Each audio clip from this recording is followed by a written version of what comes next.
सड़कों पर हंगामा, पहले नीट और अब नेट,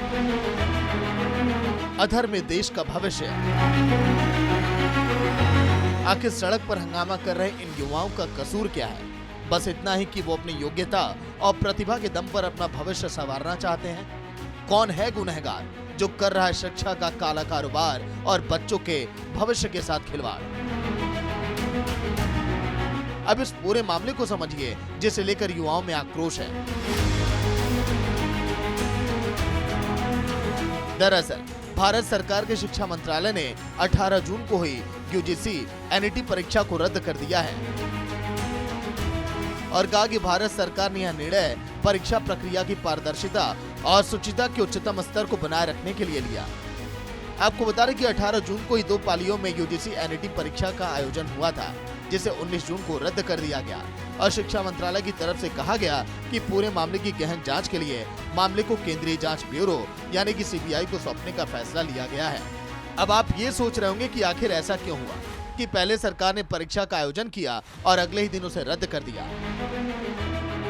तो आपको बता दें कि गृह मंत्रालय के अधीन आने वाले भारतीय साइबर अपराध समन्वय केंद्र से परीक्षा में गड़बड़ी का कुछ इनपुट मिला था, जिसके बाद पेपर लीक होने की संभावना जताई गई थी, लिहाजा परीक्षा को रद्द कर दिया गया। अब आपको बता दें कि नीट 2024 आयोजित कराने वाली राष्ट्रीय परीक्षण एजेंसी यानी कि एनटीए ने यूजीसी एनईटी परीक्षा 2024 को भी 18 जून 2024 को देश के विभिन्न शहरों में 2 पालियों में OMR यानी पेन और पेपर मोड में आयोजित कराया था।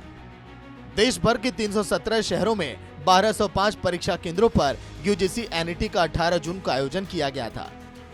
यूजीसी एनईटी परीक्षा के जरिए विश्वविद्यालय और कॉलेजों में पढ़ाने वाले शिक्षकों की पात्रता निर्धारित होती है। इसी के आधार पर उनकी सहायक प्राध्यापक के पद पर नियुक्ति होती है और इस बार इस परीक्षा के जरिए यूजीसी ने पीएचडी में दाखिला देने का फैसला किया था। ऐसे में बड़ा सवाल यही है कि आखिर राष्ट्रीय परीक्षण एजेंसी यानी कि एनटीए से बार बार चूक कहां हो रही है, जिसकी वजह से उसकी निष्पक्षता बार बार शक के घेरे में आ रही है। एनटीए की निष्पक्षता पर क्यों हो रहा शक? क्या ठेके की व्यवस्था से एनटीए के काम से हो रही गड़बड़ी? एनटीए के पास परीक्षाओं को कराने का अपना खुद का कोई अमला या विशेषज्ञ नहीं है। एनटीए लाखों छात्रों की परीक्षाएं आउटसोर्सिंग के जरिए कराती है। परीक्षा कराने में कई ऐसी एजेंसियां शामिल हैं जिनके पास परीक्षा का ना तो कोई अनुभव है और ना ही कोई संसाधन। जुगाड़ की व्यवस्था से परीक्षाओं का होता है आयोजन। आउटसोर्स पर काम कराने वाले कर्मचारियों का कोई वेरिफिकेशन भी नहीं है।